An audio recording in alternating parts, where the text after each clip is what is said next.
Hi everyone, I'm Hope. I'm Govedi Alvina Hope actually. I'm a third year student from Masinde Muliro University. I volunteer with Kisumu City Cancer, and today here with us we have Dr. Humphrey. He'll introduce himself. We are here to talk about childhood cancer. I'm Humphrey Onyango. I'm a clinical officer by profession and a member of the Kisumu City Cancer Support Group. And most importantly, I'm a cancer survivor. What I survived from is a colorectal cancer, which was diagnosed in October 2017 for the first time. And I had a relapse later in 2019, early 2019, but received treatment and completed in August 2019. Yes. It's September, it's the month for childhood cancer. We create awareness. So, Dr. Eri, how do you define childhood cancer? Cancer is a complex group of diseases Yes. which is characterized by abnormal and uncontrolled cell growth. And you find out that what happens, first, the normal cell turnover is disrupted. Yeah. And after that, then cancer cells damage the healthy cells. And then they use the nutrients within the body disproportionately and without coordination. And then what follows is they invade local tissues and later spread to other organs and other tissues, what we call metastasis. Metastasis. Yes. Yeah. So if you go to childhood cancers, these are type of cancers which are diagnosed in children and adolescents who are aged less than 18 years. Less than 18 years. Sure. Yeah, that's true. So we are majorly talking about Kenya since that's what we know. That's where we are. Yeah, sure. So are there incidences in Kenya? Well, for childhood cancers, there are incidences. With the latest report is that of 2018. 2018? Yes. And that reported like 3,200 children and adolescents who were diagnosed with cancer. And that is against the overall general population of 47,887 who were diagnosed with cancer's new cases in that year. Yes, so for pediatrics is like it represented like about 6.7% of the general population that is in Kenya. But if we compare this to the developed countries, for childhood cancer is only 1% of the general population. So ours is much higher. Much higher. Yeah, sure. Oh God. And still on the same line, even talking about mortalities or deaths from cancers, in the same year, the general population who died from cancer, That's 2018. that is 2018, that is the latest report, 32,987. So if you compare that against 47,000, that is like more or less 70%. Yeah. So it's so high.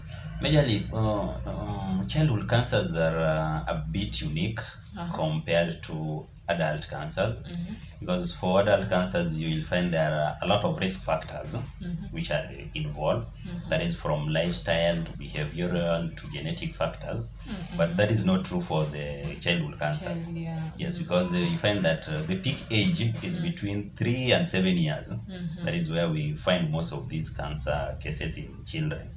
And between 3 to 7, you can't really say that this child has been exposed to these factors that could cause cancer. So it is believed that the cause of cancer in childhood is due to wrong cell division and multiplication immediately after conception. After conception. Yes. So that is when they're still in their mother's womb. Yes. So that's when all these abnormal cell division happens and multiplication, and then later in as they grow, the cancer now starts to show signs and it sets in. And also, interestingly enough, we find that it's very rare to find an adult cancer presenting in childhood or even in children. And the reverse is also true. It's very rare to find a childhood cancer presenting in adult. Okay. Yes, and also these kind of children or childhood cancers, they are very aggressive. That is, within a very short time, they tend to manifest, move from stage 1 to stage 4 within a very short time. But the goodness is that like 90% of them are treatable. Oh. Yes. Okay. Which is the advantage compared to the adult cancers. Okay, so for a parent outside there, there might be a parent outside there who has just maybe conceived, yes, or who has just given birth.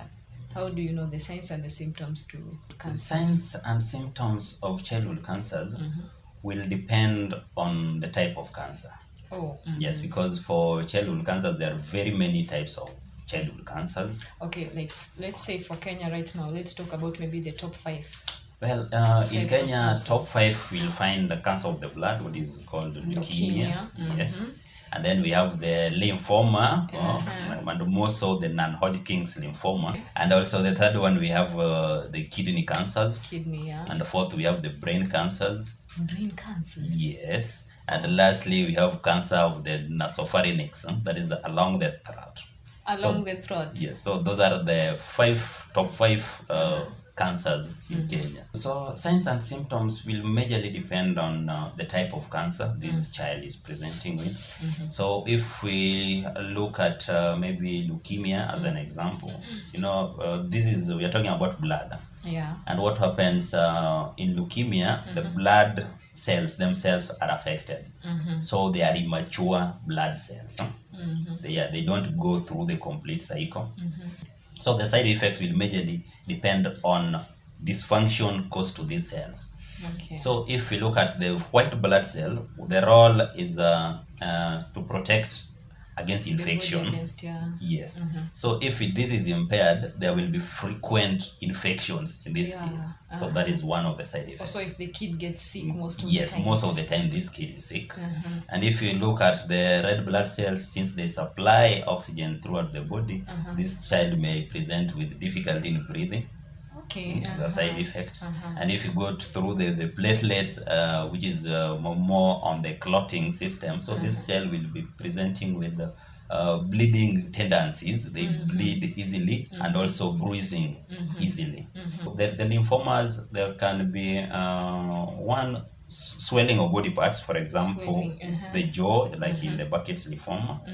There will also be this fever of unknown origin. There could be weight loss. Yes, so those accompany lymphomas. The signs of cancer in childhood cancers are not those that you can ignore, because even if for more signs and symptoms, like can have blood in urine, blood in urine, you can have some abdominal swelling. This child could just be presenting with a headache, more so for those with brain cancers. There could be headache, there could be convulsions. There could be even loss of coordination and balance, hearing impairment, visual impairment, and even the loss of that sense of smell.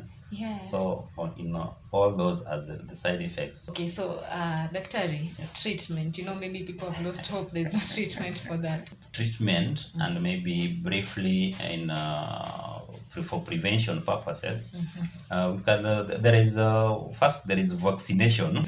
As part of treatment, we have what we call chemotherapy. Chemotherapy is using of drugs, antitoxic drugs, to cure cancer. This can be done either through orally by swallowing, or intravenous by injecting into the veins. There is also radiotherapy. That is where the radiation is used to target these organs, and this helps to kill the cancer cells. Another form of treatment available is surgery. Surgery, yeah. Yes. So you find that for some tumors or growths or cancers, they have to be removed. So this surgery is done to them. And this, as part of the treatment plan, it depends on the stage. And lastly is about palliative care, and that is for the terminally ill. Terminally stage. Yes. Are there challenges involved with the treatment? Well, there are several challenges, but maybe more will be on the client side or the patient side. Yeah. But I'll try to focus on maybe on the management side. That is, there are very few comprehensive cancer centers in Kenya. And we could talk about the whole of Kenya. We have like only 9.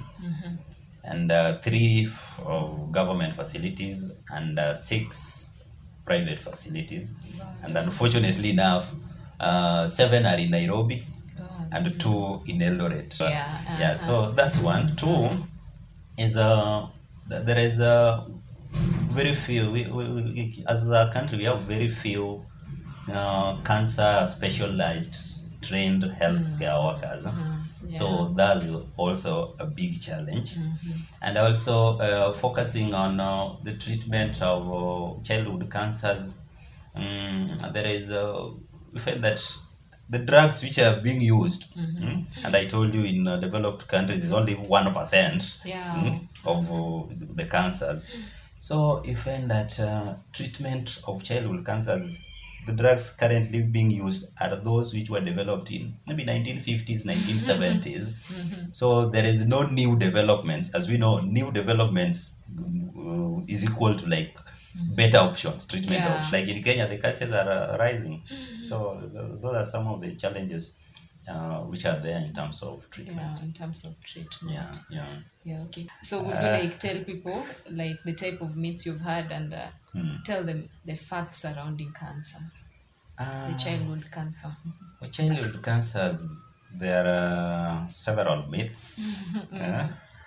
For example, people believe that cancer survivors are like cancer carriers, and they pose risk to other people.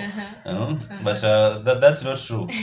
I'd like to tell everyone that cancer survivors are like cured, and also cancer itself is not contagious. People believe that cancer is a sort of evil spirit, or maybe comes from a bewitchment, which is also not true. Cancer is a medical condition and a disease like any other. Other myths, some people believe that once diagnosed with cancer, you will have like a very sad and dismal life, which is not true. You know, after cancer, there is life and even a brighter future. Another myth, people think that those who have suffered or survivors of cancer are like they have fertility problems and may never have children. That's not true, because what will determine whether you will have fertility problems or not is first the type of cancer you had and the treatment intervention which was put in place. But that's not true as well. I know. So I have this myth I want to ask you about. Yes. Is it true if you're a leukemia patient, a kid, you can't go past 18 years? That's not true. The same applies to people talk about sickle cell. You can't go above what age? No. It depends on the management. And most important thing is early screening and early interventions, putting early interventions in place. Cancer can be conquered. Yes. Everyone can win this battle of cancer.